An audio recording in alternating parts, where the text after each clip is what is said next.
Audrey Jougla, bonjour. Alors, vous avez publié chez Delachaux et Nestlé Montaigne, Kant et mon chien. C'est quand même tout un programme.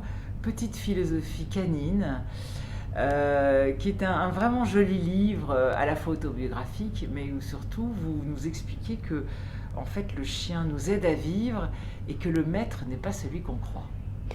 Oui, tout à fait, c'est-à-dire que ça peut paraître surprenant parce que souvent on a l'impression que le chien est un animal simple, voire simplé ou un peu bébête. C'est comme ça qu'il est souvent représenté dans les films ou la littérature. Et en fait, on se rend compte qu'il en sait beaucoup plus que nous sur des choses essentielles ou sur le rapport qu'on peut avoir au monde. Et il nous apprend beaucoup de choses en effet. Par exemple, vous dites qu'il nous apprend à nous adapter. On est Oui. obligé de s'adapter beaucoup. Alors, c'est la première grande adaptation avant d'avoir des enfants, je dirais, c'est le chien. C'est-à-dire que c'est l'animal qui nous force à changer beaucoup de choses. Et on est surtout très attaché à lui par la force des sorties et de ses besoins. Donc, c'est la première contrainte, en effet. Et puis, vous parlez de la liberté, en fait, de ces contraintes, justement. Parce qu'on dit toujours, ah oui, mais un chien, c'est beaucoup de contraintes. Mais en fait, le fait d'assumer ces contraintes, c'est une forme de liberté.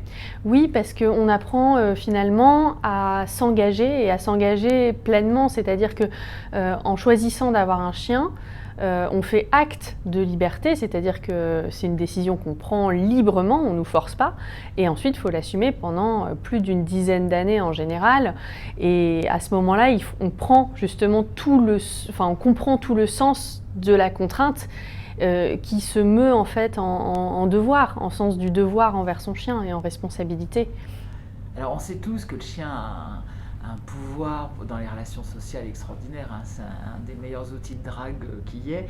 Vous parlez carrément de l'insociable socialité de Kant. Sociabilité. Ah bah, voyez. Sociabilité. Oui, parce que c'est très ambivalent, on aime beaucoup la compagnie des autres et en même temps il nous dérange, pour faire simple. Et le chien, en fait, c'est un animal qui va révéler beaucoup de travers justement de l'homme, de l'être humain. Les gens viennent vous parler beaucoup plus facilement. On se rend compte qu'il y a des personnes qui se révèlent beaucoup plus joyeuses ou enthousiastes parce que vous avez un chien, et d'autres au contraire que vous allez déranger et vous allez provoquer au contraire le rejet ou la plainte ou voilà à cause de votre chien. Donc il permet de repérer les bons amis finalement. Ouais, je pense, ouais. Avec son intuition aussi et son flair. Alors il y a une autre chose que vous soulignez, c'est qu'il vous fait aimer la routine. Et vous parlez de la beauté même de la vie selon Kierkegaard, parce que souvent Oui. la routine, on n'aime pas ça. Non, alors ça dépend en effet des personnes, mais pour ma part, j'aime pas ça. J'ai toujours eu beaucoup de mal avec le quotidien et la répétition des choses. Et finalement, la vie du chien est une vie qui est faite de répétitions presque sempiternelles, des mêmes balades, souvent des mêmes sorties, des mêmes horaires, des mêmes lieux, et c'est un être d'habitude. Et finalement, il nous enseigne aussi qu'il y a une certaine beauté là-dedans. En tout cas, il y a quelque chose qui mérite d'être apprécié dans le quotidien. Et peut-être qu'au lieu de chercher en permanence justement la nouveauté, comme moi j'avais tendance à le faire, il faut aussi peut-être être capable d'apprécier de l'ordinaire ou du présent ou du quotidien. Un quotidien en plus, une routine qui permet de réfléchir. Oui, parce que le chien, c'est la marche, c'est les sorties récurrentes. Et les petites promenades de quartier quotidiennes ou les grandes balades en forêt. Mais en tout cas, c'est souvent des promenades, pour ma part, qui étaient solitaires, c'est-à-dire qu'on sort seul avec son chien et c'est aussi une occasion de réfléchir. C'est pour ça que vous dites aussi que le chien est un épicurien, ça c'est sympa parce que il est plus dans les désirs essentiels, manger, Ouais. se reposer, Ouais. Que des désirs de pouvoir qui Oui. parfois nous minent, nous. Oui, c'est une vraie réflexion que j'ai eue en regardant mon chien vivre.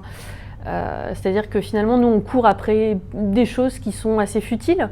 On va courir après la reconnaissance, l'argent, j'en parle même pas. Enfin, après, qu'est-ce qui nous anime, pardon, quels sont nos moteurs. On se rend compte que finalement, on passe notre vie peut-être à la perdre, alors que l'animal qui jouit vraiment du présent et de ce qui est là, ici et maintenant, il nous donne aussi une leçon par rapport à des besoins essentiels. Et c'est ce que dit aussi Épicure. Et puis le chien, il accepte les choses. Oui. Et on a beaucoup de mal, nous, justement, à les accepter. Il vit au présent, en fait. Oui, et il accepte ce qui est dans le sens fort du terme, c'est-à-dire qu'il ne se préoccupe pas pour des choses qui n'existent pas, il n'a pas de culpabilité ou de remords pour des choses qui sont passées et qui n'existent plus. Et donc, finalement, il est pleinement dans l'acceptation d'une situation telle qu'elle est au présent. Et ça nous coûte énormément à nous, c'est-à-dire qu'on a beaucoup de mal à accepter les choses, à accepter les événements.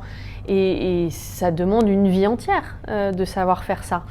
Et quand on voit les chiens, on s'aperçoit que finalement, ils ont ça de manière innée. Ils acceptent leurs conditions. Et tous les maîtres le constatent, je pense. Et alors, vous parlez aussi du pardon, parce que les chiens, alors il n'y a pas que les chiens, hein, les animaux d'une façon générale pardonnent beaucoup.